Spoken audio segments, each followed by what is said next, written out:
welcome to Keep It Wausome. Bradley Sperger, musician, one-man band with me today. Howdy, howdy. How you doing, man? I'm doing good. So here you got a new song.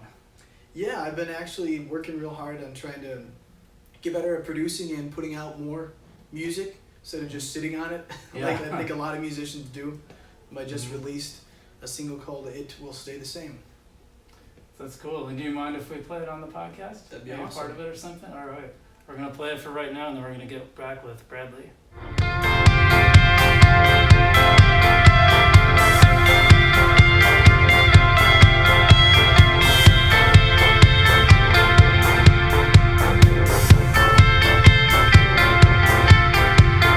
Baby, can we please stop all of the sadness? It's driving me straight to madness. Madness. Seasons change as night turns to day, and feelings are strange when your moon starts to sleep away. Okay, now I'm going to pretend we're back. Surprise! No. No, so I've listened to the song a few times. You sent it to me. It sounds really great. Can you kind of talk about the influences that went into producing this song? This one was kind of interesting. So previously, I know you and I have spoke that I started getting into making music on iOS devices, so on Yeah. iPad. And before I got into that, I'd always just kind of play around with Garageband, as I think most people do if they have an iPad laying around. And I just I viewed it as more of a toy. So I came up with some things like, oh, this is cool, but I'm never going to do anything with it because, it's an iPad. Yeah. And so I left it there. And over the last probably 2 years, I started getting into taking it more seriously for like, oh, an iPad it's just another computer, it's just what you do with it. Yeah. And so I revisited this track as I kind of started watching all these YouTube videos on how to produce better and kind of how to make it sound good, how to mix. And so I was stumbled across the track. I was like, man, why didn't I do anything with this? So at that point, I started messing with it. How long ago With did you more. produce this one? This was a couple of years ago? The initial track probably was a couple years ago, and then I wrote it this last year, completed it. Gotcha. Maybe at the tail end of 2019 or beginning of 2020. So, what is your songwriting process, excuse me, look It's interesting because every song, it can be different. Most of the time, I'm really a groove-based producer, I guess you could say. I really need to be moved by the music. Like, okay, I got the drum beat, I got some melody, I got the chords, I got something that to me moves me like, this sounds cool, I want to sing to it. Then all of a sudden I'll maybe start ad-libbing and I'll come up with like a hook, like, oh, that's interesting. And then I'll try to write the song off of a hook that I come up with. Whereas other times I'll have the song made, like the groove, and then I'll kind of think of, well, what do I want to say with it? Kind of think of, okay, well, who do I want to reach? I've tried to be a little bit more so with my writing. I'm trying to be more conscious about having it personal, but still having it be accessible to other people. So not having it be too personal, like, oh, it's a postcard from your grandmother talking about when you were little. It's like, that's too personal. People can say like, oh, it's a cool song, but I really like to hopefully leave it open to interpretation so that they can, insert their own life experiences in, or that's the goal. Yeah, it's interesting that you start with a groove too, because that's how you build songs on stage as well. Yep. Like, so for people that don't know Bradley, he's essentially is a one-man band. So he comes up, he's got all his instruments sort of arranged around him, and you kind of start with a groove. You build it with one instrument, and then you use live looping to start adding other instruments, and then once you've got the groove going, you'll sing over it and usually play guitar or bass live while you're doing it. The other stuff is looped in. But you don't start with anything pre-recorded, from my understanding. It's all like pretty most much of the performed time on the stage. Most of the time, all pre-performed. I've realized that you can't please everybody when you're playing live music, so some stuff I will pre-make myself, just so that because if you watch a 2-hour, 3-hour set of a live looper, sometimes if you take too long to build the track up, people get bored. So you kind of got to have some variety throughout the time. So I try to cater to that for the most part. Sure. What's one of the harder songs that you've ever written? Like, what's one that stumped you? Do you ever get one of those ones where you get this groove and you're like, I know there's something here, nothing's coming out of that thing. Yeah, it's interesting. I'm actually going to be releasing another single, hopefully sometime next month, and it's funny. Before, when I was younger, I thought I had to move on from a song. Like, okay, I write something, and then I got to move on. I'm going to totally forget that other one.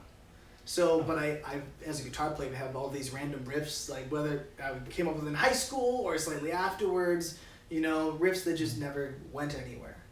And I was able to recycle one of those riffs that was well over 5, 6, 7 years old, and I was like, oh, I got a spot for it now. That's and it's awesome. I've learned to don't be closed-minded to not recycle your things. I mean, there's always a way of, you don't have to create something brand new for it to be new.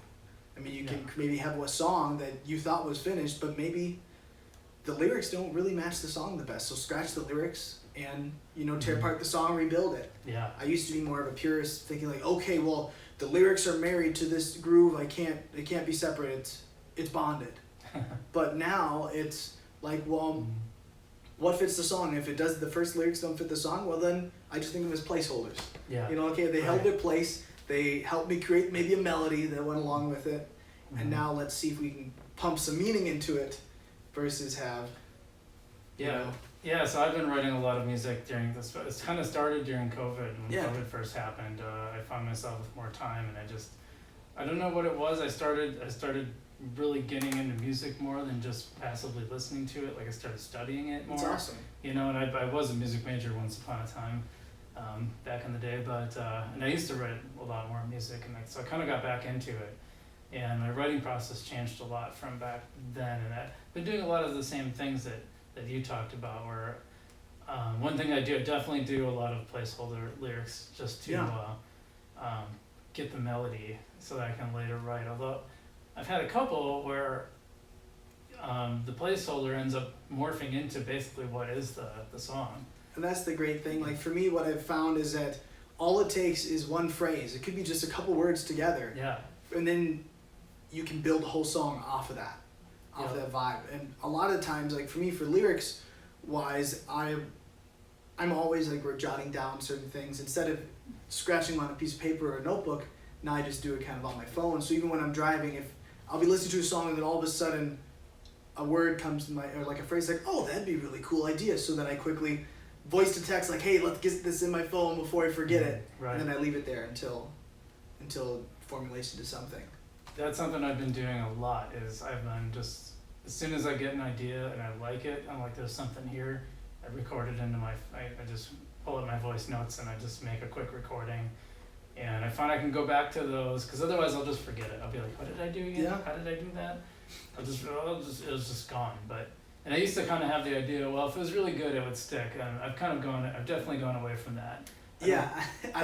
Some of my favorite songs that I've written now are ones that I'm pretty sure I would have forgotten if I hadn't recorded them somewhere, so I could go back. Because I would try to be like, oh, how did I do that? I remember it was starting with an E. Yeah. And I'll listen and I'll be like, oh, you know what? I had a capo of that when I was doing that. Oh, yeah. Yeah, it's crazy. I mean, things like that, even if you remember the chords or you remember the lyrics, or you think like, okay, it's really fresh the next day. Sometimes if you don't record it right away, something is slightly off. Yeah. Like, sure. the excitement's not there, the magic's not there, something is just not there. The vibe has left the room, and it's so hard to get that back. You can sometimes, but a lot of times it just kind of sinks into a black hole of creative loss, so to speak. Yeah, and speaking of that black hole, at what point do your ideas come to you? And I ask this because I'll say to myself, like, I found that when I first sit down with the guitar, before I start going through any of my other material, a lot of times I will just jam on a riff and I'll be like, oh, that's a new song, or that's the start of something. Sometimes not. Sometimes I'm like, that's not. I'm just messing around. But I found that it usually becomes at the beginning of like when I sit down. Yeah, like the beginning of the It never tends to come like at the end, or I've played all the songs I want to play that day and I'm like messing around. Nothing comes then.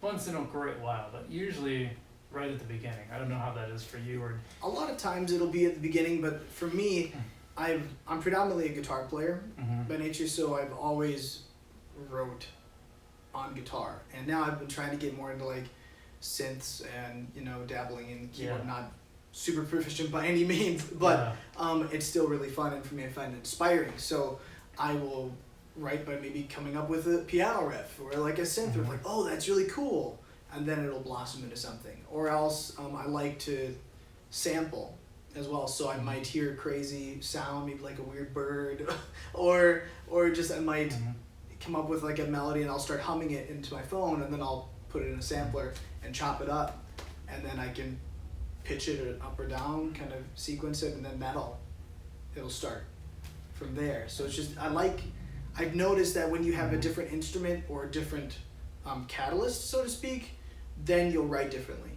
And I wouldn't have, for instance, some of these songs that I maybe started with sample or started with a keyboard, I wouldn't have came up with that progression on a guitar. Interesting. Or vice versa. So that's why they're both of value to me, because they give me something that the other doesn't. And for people that don't know, Bradley, I try to say that in most podcasts. I think I forget sometimes, but Bradley wrote the theme song originally to Live at Dailies. Yes, Live at Dailies. In our last iteration, we're still using it for Keep It Wausome.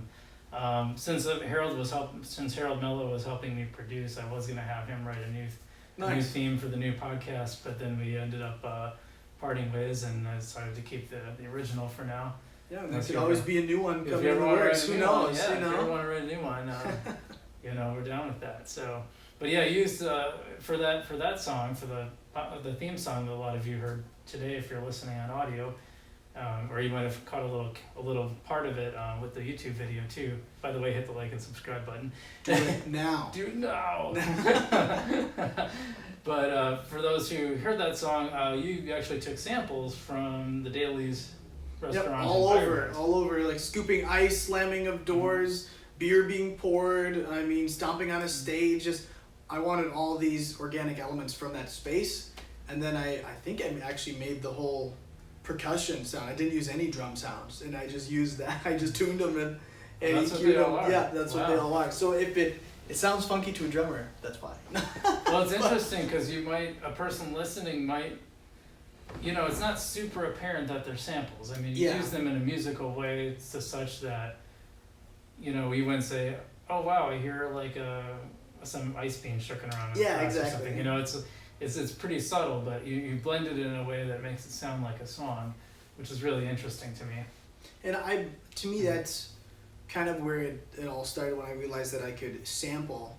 And I never really got much into sampling, but I've noticed that for my live playing with looping, it basically is sampling. You're sampling what you plug into the pedal, and then you're playing it back. And then I realized that it's very musical when you arrange samples. And really, I think people just want it to be authentic. Right. So find what's authentic to you, and hopefully people will like it if they find value. If not, at least you're having fun doing it. So yeah, the YouTube machine is an interesting one. It is. It's a beast. Yeah, it's a beast. Yeah, I find with any of these platforms, like usually they're kind of built on the premise that you have to keep feeding them, so to speak. Like there's not a lot of ones where you can just kind of set it and forget it. Like release every once a month or something. Usually you got to do at least, like YouTube, I think they say you got to do at least once a week to really start building an audience. Yeah. I think sometimes you can get away with less maybe, but one of the things I was doing, and I probably should go back to this, start like releasing clips of shows so that there's a little more, at least it's new releases are coming out every once in a while. And I think it's beneficial. Like I've been trying to do more research this year for, how to market, and I think a lot of musicians like, what do you do? Back in the day, you're like, oh, I'm going to put out something, people are going to love it, and they'll pay me money. Well, that's not the case. That's not nobody owes you anything, but you have to keep on putting in the time, putting in the effort, and then eventually maybe somebody will like it. Just as long as if you find that there's value in it, then just keep on going, keep on plugging away. And I imagine as a musician, I bet the bulk of your money is still coming from like live shows. I mean, I don't think I've made, maybe I could buy a couple packs of guitar strings from like CDs and things like that. But I'm trying to figure out a way like this whole COVID kind of made me reassess. Like, oh, yeah, what happens if a live musician doesn't play live? Right. Then that income that whether somebody's using it as a hobby or somebody's living, like for me, it's an additional income stream for me. So my wife and I, it helps us live as well. So Right. it's like, oh wait, I might not like this going away. So how do I find other income streams with music to do that? So I've been trying to, it's not going to happen overnight, but hopefully to try to use some of the skills that you built over the years to maybe add a service to other people, whether that's be recorded music, or I think it'd be great to do like some sync licensing, for TV or for shows. Yeah. I don't even care if it's for doggy diapers. If someone wants to buy a song, go ahead. It does. Yeah. To me, I guess it's funny. Back in the day, I think a lot of musicians looked down like, oh, you sold out, like selling out to the man, you went mainstream. But for me nowadays, it's like I think everybody just wants to get paid for their art. Yeah, everyone wants to, be able to earn a living doing what they love. Yeah, Exactly. sure. And if that means that you have a commercial for baby food, or if it's for doggy wipes or anything, Yeah. whatever pays the bills, and you can still do something that you love. Yeah, you know who's good at that is John Altenberg. Oh, really? I'm not sure if I know him. Yeah, he's been around here for quite a while. He runs Johnny and the Motones band with Mitch Begut, who used to be still is technically an Aircraft, an '80s band that's coming out. Oh yeah, I think I saw that in the city coming out with pages. a brand new album, but yeah, John Altenberg, he's like kind of a jazz musician. He's got a jazz studio in Mosinee. He's had for like Sweet. 30 or 40 years, and he's just got this huge catalog. And he works, he has a couple of these agents, and they just find him like stuff like he was on a Super Bowl commercial when the Packers played, and That's he sweet. gets licensing deals like that all the time, and they pay pretty well. Yeah, so I'd love to do that. It's just finding the right niche, and I guess having enough material out. Again, for me, that's why I want to put music out there, because if you don't have current music out there, people don't know how you sound. If they don't know how you sound, they don't know what you can do. Right. So it has to be open in front of people's faces to see. Yeah, first you got to get the catalog out, like. Yeah. Because I don't know if you saw my feature on Zola Jesus too. Like I think I did. Like she's been in quite a few. She has a pretty long listing on IMDb of, including I think something like 6 Grey's Anatomy episodes. That's or crazy. something like that. Good for her. So that's revenue coming in. One of the things she did a lot too is she used Patreon. Have you dabbled into that at all? I have not dove into that. I've heard of it. I guess for me in my head, what I haven't done that is because I don't have a whole lot of content yet. I'm trying to build more content, because if you don't have a lot of content on a regular basis, why is somebody gonna pay you via Patreon? It's like it has to be of value. So I want to make sure that you're bringing something of value to people, and then they can put a price on it, whatever they do. Right. Yeah, we do have Patreon, by the way. So support him. He's a great guy. Patreon.com/keepitawesome in case you want to support the podcast. Level starting at $3. $3. Come on. Hope that's not a video. I'm checking this thing because it's always a little scary when you use it. Oh, nope, it's going good. I always worry about that stuff. Yeah. But Nightmares. Yeah, I know. Yeah, well, it's really hard doing your own video when you can't see it too. Yeah, maybe have like a mirror on the wall. I thought about that, like a little mirror. If I could get like one of those little mirrors that hang on, like put on the side of your bike or something, but maybe it could be on the. It could happen. We could jerry rig it. Yeah. No offense to any Jerry's out there, just in the name. So how did COVID treat you as a musician, by the way? August was great because it was all summer gigs, so it was all outdoors, so that it almost felt like a slightly normal summer. Nice. But then other than that, it's been kind of like few and far between. It's not as, because a lot of things inside, or maybe because I have a day job as well that I need to keep, and I need to make sure I'm being healthy for that, because I can't afford to have to quarantine myself for the day job. So I've been having to just be cautious. I think as anybody, I think there's a balance, just to be balanced about it. Definitely a balance. Think of others ahead of yourself, Yeah. but I don't really maybe necessarily have to dig a bunker and stay in the bunker all. That's good. Yeah. So How often before COVID? Like how often were you playing? I know you do some like nursing home gigs. Yep, do nursing weekly. Weekly, if you're including the nursing homes, so nursing homes, and then throughout the month, maybe not every week throughout the month, but every weekend, playing gigs here and there, and restaurants, breweries, wineries, bars. I mean, whatever would pay, yeah, I'll play. So. And how do you go about shopping your music these days? Like it used to be, you tried to put together a cassette tape back in the day, so that's obviously So a for thing of the shopping past. for music, you're saying, or Yeah, for in the sense of like shopping yourself around to different okay. establishments. Most of the times it's links. So you Yeah. used to have a link to a page or link to a video. I think videos speak louder than recording because there's a lot of things that you can do in recording that make you sound awesome, which is super fun to do. Yeah. But then you might not sound like that live. Yeah. So it's good to have like a live representation of yourself. So you to basically email them and say, hey, I'm Yeah. Bradley Sperger, here's my YouTube video. Yeah, or like I wanted to reach out. I'm looking for some dates here and there. Here's just kind of have like, it's like you have to have an elevator pitch. Don't have it too long, Yeah. not too short. Yeah. Just be like, hey, email me back. I want to play. Hey, bro. Yeah, hey bro, hey brosif. No, it's like it's not gonna do anything. So it's just the thing is, I feel that's important is to be professional and respectful, and it's okay to be confident, but confidence is not arrogance Yeah. because There's a fine line there. there is a fine line. I think a lot of musicians can easily become arrogant because I mean, if you play live, people will always tell you, "Oh, you're really good, man, sound awesome," but it's like don't let it go to your head because for me, there's always somebody way better than you. The thing that I love about music is that there's so many ways to be talented at. Like Bob Dylan, he's not going to win American Idol, but he's a great songwriter. He had great music. Versus, some Stevie Ray Vaughan, excellent guitar player, crazy.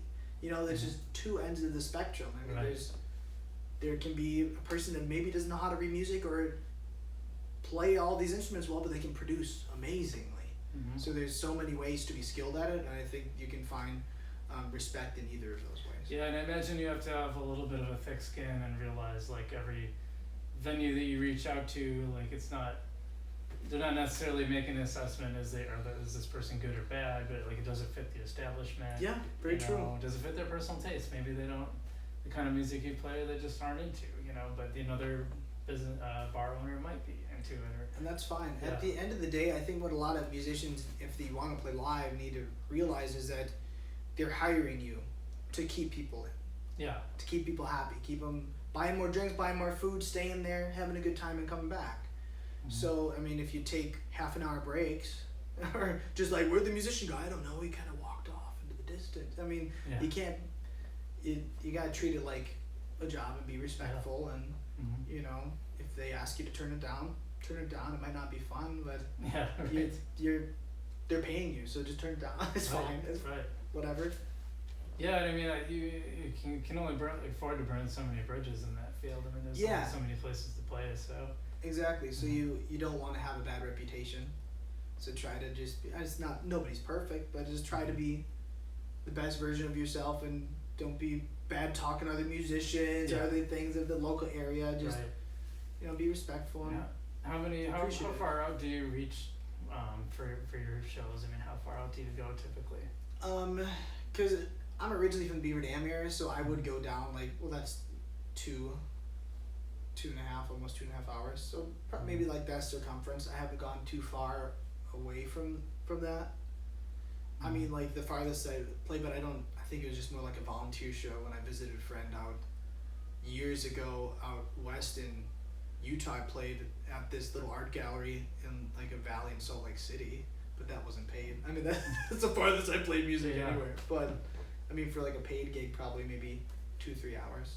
Is that good? Do you think that's kind of the limit, or would if you went further, you'd have to kind of book a weekend of shows or something? To me, it all depends on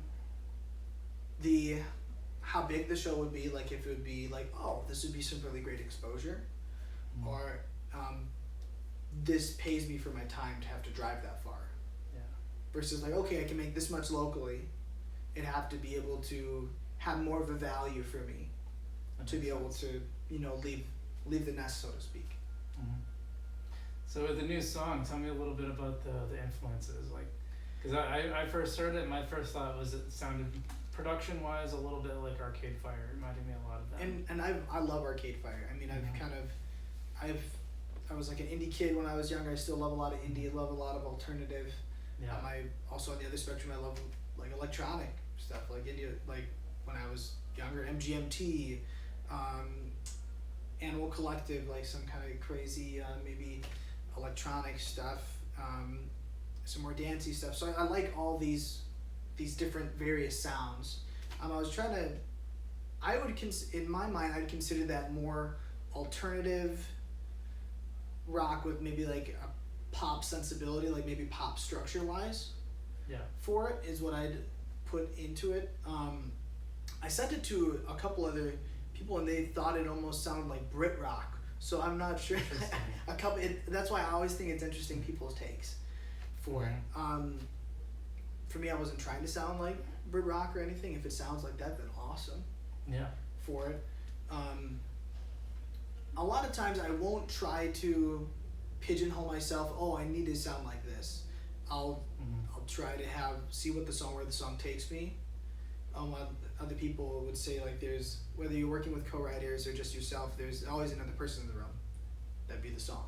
Yeah. So you want to kind of do it justice. So whatever it entails, like, oh well, that's the direction it went. I wasn't planning on going this, but that's really cool. I think it serves the song well, so I'm gonna try it with it. What kind of got me into wanting to experiment with synthesizers, where I don't think the song sounds like it at all, but I really love Tame Impala. Oh yeah, yeah. I really dig his sound, kind of like the retro throwback with a Juno synthesizer slapped in. It just sounds great. Nice. So that maybe has slipped into there slightly with wanting to use synths and other aspects of it. Yeah, Tame Impala's good stuff too. Yeah. I haven't listened to them in a while. I should put something in there or I something. think he just released an album this year. That's cool. New one, so. So where can people find your music and the new song and everything? You can follow me on Spotify, just under Bradley Sperger, or you can look up the song It Will Stay the Same.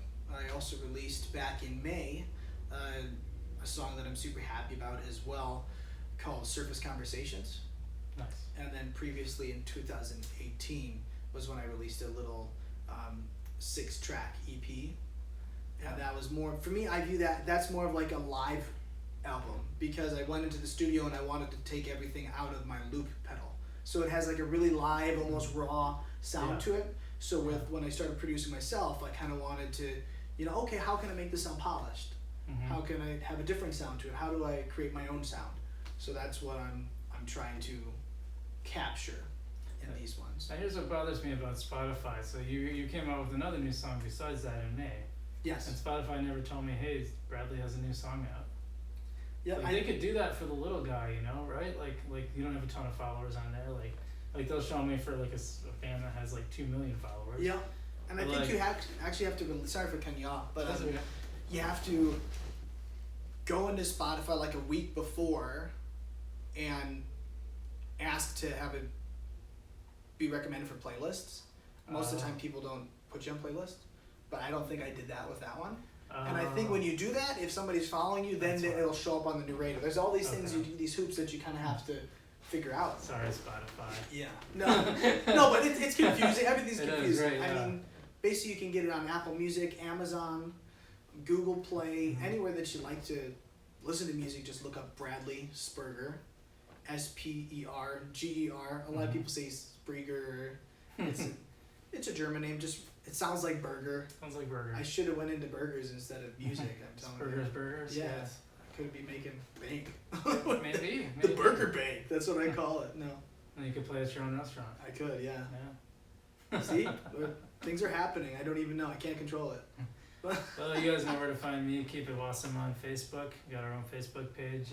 Give likes and subscribe to all the subscribe things, and like where you can like, and review where you can review. Give him lots of good reviews too. Yeah, definitely look me up on social media for Bradley Sperger Music and Facebook, YouTube, the whole shebang, Instagram as well. Yeah, he's a nice guy. You should follow him. So you should follow him too. Yeah, you probably already. I'm know. not that nice, but we all can't be nice.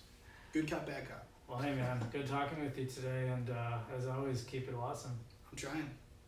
Thank you. Keep it awesome back. Keep it awesome. And you guys out there, you guys keep it awesome too. It's a awesome day in awesome land, and I don't know where I was going with that. It's awesome sauce. Awesome sauce. Bye everyone. Freeze frame. You have to have like a little sign that says "Say keep it Wausome," otherwise I'm not having you back ever. No.